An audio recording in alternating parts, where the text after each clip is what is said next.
Hello everyone, welcome to part 9 of the Nimzo-Indian Masterclass that I'm making. Today we are going to be looking at F3. Now, this variation is known to be super aggressive. White is clearly showing some e4 intentions here, and what they're simply trying to do is run us off the board with this pawn storm. Now, F3 needs to be handled with extreme care.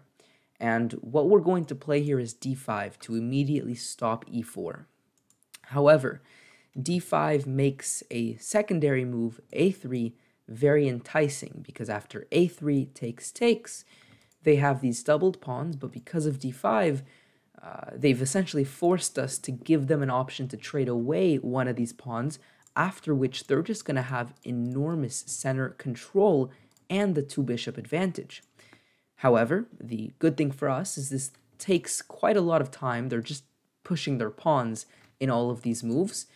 And in the meantime, we can castle and fight back for center control with c5. And that's going to be our main idea in this opening. We're going to go for a d5, c5 combination, but we don't start with c5 because this would allow them extra options like transposing into a Benoni type of structure. So first d5 to stop any potential d5s from them, and then we're going to meet them with c5.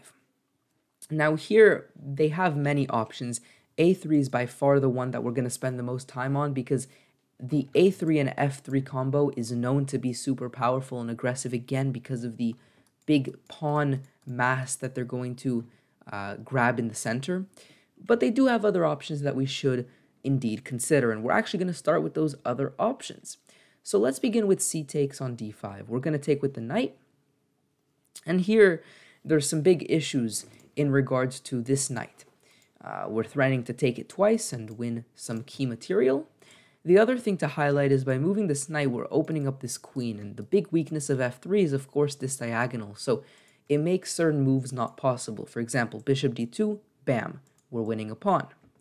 Same thing with queen to c2. Bam, we're winning a pawn. Now, most likely, if they play this f3 system, they're going to be familiar with these checks, but it's still a good tactical idea to understand because if they're not, we can win immediately. Additionally, this forces them to play a very sad-looking move to defend this knight, where they're defending this pawn as well from this fork. But by doing so, they're, of course, blocking in their bishop, and their queen is very... It doesn't look like it's in the right spot. Now, we can continue with c5 here. Our idea, of course, to get our queen involved as well.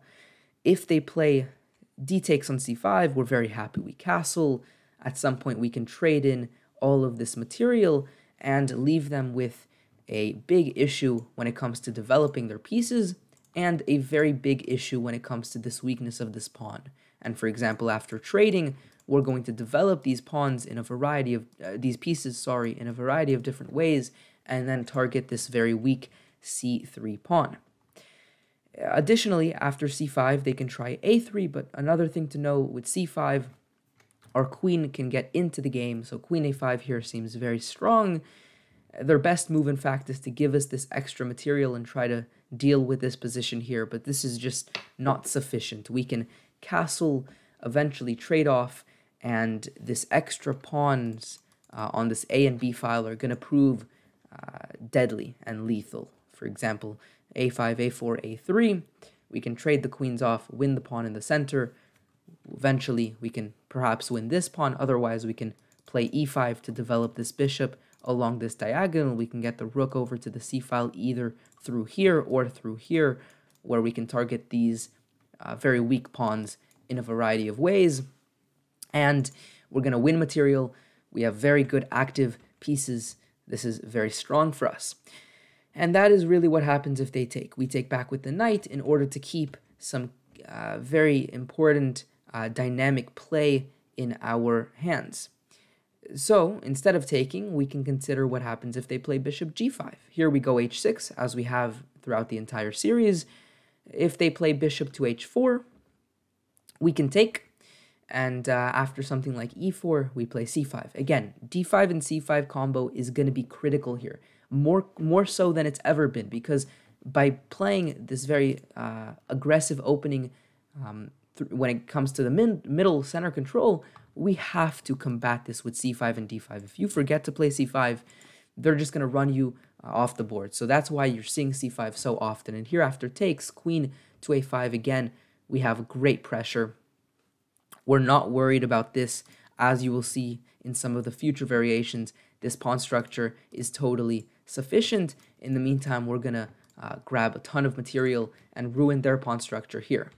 So they can try a more passive approach, for example, trying to get our bishops and then just defending their material. But this doesn't work. We still go c5. We're still breaking through. And after queen to a5, let's say they do take. Let's see how we handle this sort of position. Well, we can first kick away their queen to defend this pawn. And after queen takes, we can eventually kick away their queen again with the bishop and then kick away their queen again with the rook. And we're developing everything. Eventually, something will happen. For example, knight d4 here. And after queen moves, the knight can come in and attack this rook. And after rook b1, queen takes c5. There's no debating that we are just totally blowing them off the board with the potential of giving this check and then giving this check. And our rook is cutting their king off. The queen is cutting their king off. They're lacking in development while we are just super nicely developed and our pieces look really good. So that's bishop to h4. After h6, they can, of course, take. And here, there's no need to go much further. We're very happy. Again, c5 is a move that you mustn't forget to play to grab control of the center. Knight c6 will then follow, and it will prove as a great square for the knight to be, where it can continue to put pressure on these pawns. We're going to play bishop to d7. Of course, we're just going to castle, tuck away their king safely. The rook will centralize on the c file, and the other rook either on the d file or, of course, stacking. This is very long-term plans, but you can see that our moves are automatic, while their moves are quite hard to think of, actually. You notice one of the big things about f3 that I didn't actually mention is that the knight doesn't have this beautiful square to develop, and therefore their development is going to be forever awkward. If they play f4, they're weakening their position further and wasting time and giving us critical squares like e4, so they have quite a problematic situation to figure out here. Okay, so that's d5, c takes, that's d5, bishop to g5, and now we can look at, for example, e3. Against e3, we're going to castle, and as always, against a3, we take and strike quickly with c5. Again, c5 is the move against f3. Here, after bishop d3, they give us the ability to take and then go queen c7, and we're going to cause some huge mayhem over the c-file. So most likely they're going to, instead of allowing us to destroy their bishop's position and sort of destroy this over the c-file and also lose tempo, of course, they're probably going to take first and only then develop the bishop. But of course now we take again with the knight to keep our dynamic play alive, where now this pawn is weak, so we don't give them the chance to develop, and they can defend in a number of ways. If they go knight e2, we can go f5. This is another move that I think is really symbolic of this sort of position, really thematic. The idea is to carve out squares. If they play f4, then of course we're going for e4. Otherwise, we can play f4 and try to grab some of these dark squares. Additionally, we're cutting off their queen, which will inevitably land over here, so their bishop and queen combo won't be so powerful, and we're giving our pieces more space into the position. And so it's just a multi-useful and multi-purpose move. And for example, after b6, there's nothing for us to worry about. The bishop will develop smoothly over here, and we love these sort of positions. This pawn here is the only weakness, but it's hard to really get to. It's in fact impossible to get to, and this pawn proves to be a very dangerous pawn for them. They can try to instead develop their queen with queen c2 and defend with the queen, but now we take, and the big downside here is, of course, the queen opening up over here on the c-file, and we're going to develop in a manner which, first keeps this pawn idea alive. Same idea, to cut off their pieces, to get our pieces the fluid nature and flexibility that they really want. And our other idea, of course, is to just develop with a purpose towards getting tempo. So rook c8, the queen now has to move, and then queen to f6, and then we can march even further with e5. And If they were to take, by the way, beautiful idea here. This is just a magnificent tactical idea. We're going to play knight check. They have to move here, and now queen to b2. And the idea is the fact that if they were to take here, we can then take, check, take here, and bishop check will most definitely give us the win. So another possibility is, for example, rook takes rook first, but ultimately it's the same idea, check, and it's mate. So very beautiful tactical ideas arise because this is ultimately a very aggressive way to play for us, and because of their lack of development, it makes a ton of sense to play in an aggressive and ambitious manner in this position. Okay, so that covers more or less e3, and now we get to the fun stuff with a3. But guess what, ladies and gentlemen? Thankfully, I managed to keep a very consistent nature to this video, because after takes, we play c5, and ladies and gentlemen, we fully are going to transpose. If they play e3, which is the most natural, the best move, we just transposed. We just saw this position where, again, as a reminder, if they go, after we castle, if they go bishop d3, again, we get this queen to c7 madness over here.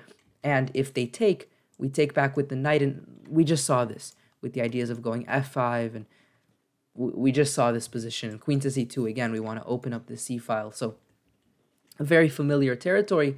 The only way they could change things up is if they instead play after c5, c takes on d5 immediately instead of going for e3.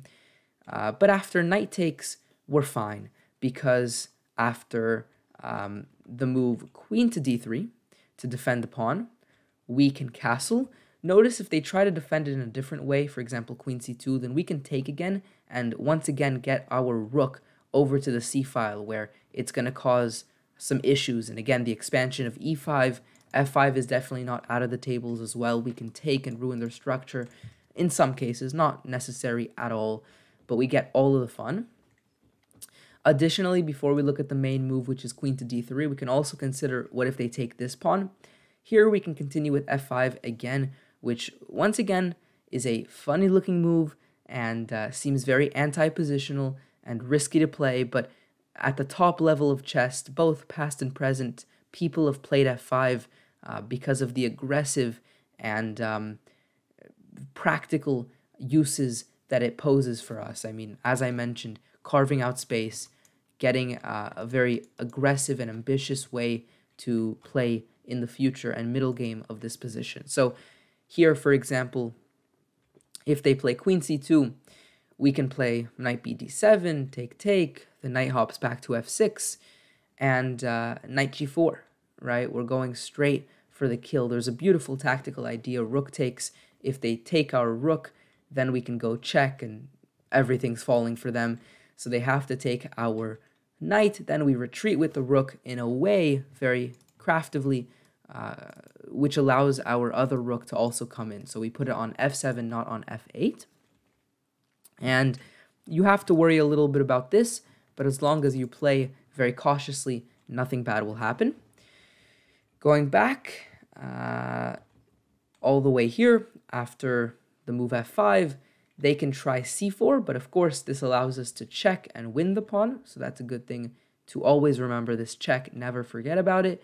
And they can play knight h3, but now we go queen a5. So you see so many ideas for us on all areas of the board, making this position just super fun and flexible. So queen a5, takes, the knight hops back, and after castles, we can take over here. We can even trade going into this endgame, which is fun for us, where the king will land on e7. The bishop, it seems like it's stranded over here, but there's a very beautiful and majestic way to bring it into the game. The knight can come in very naturally.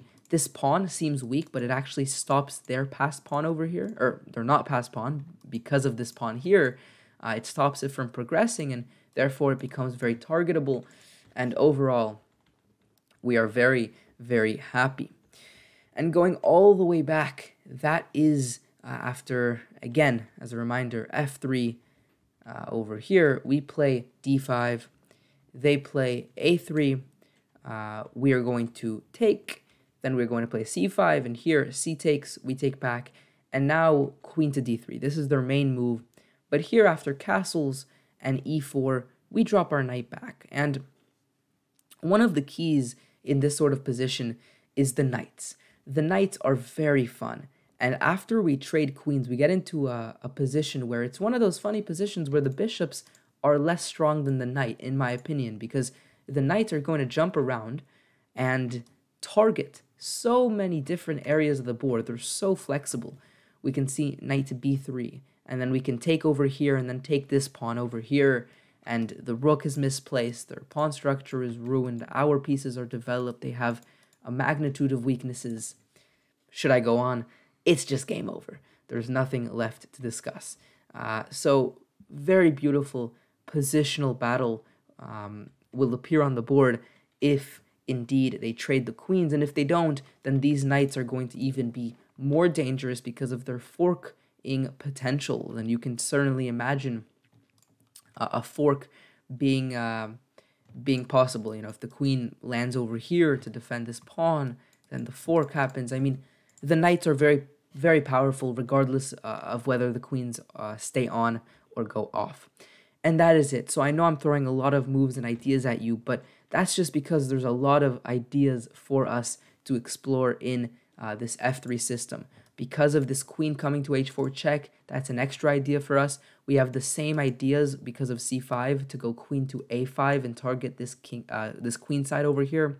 And this extra idea of f5, which we've seen in some other ways, but never used like this, just as a standalone move.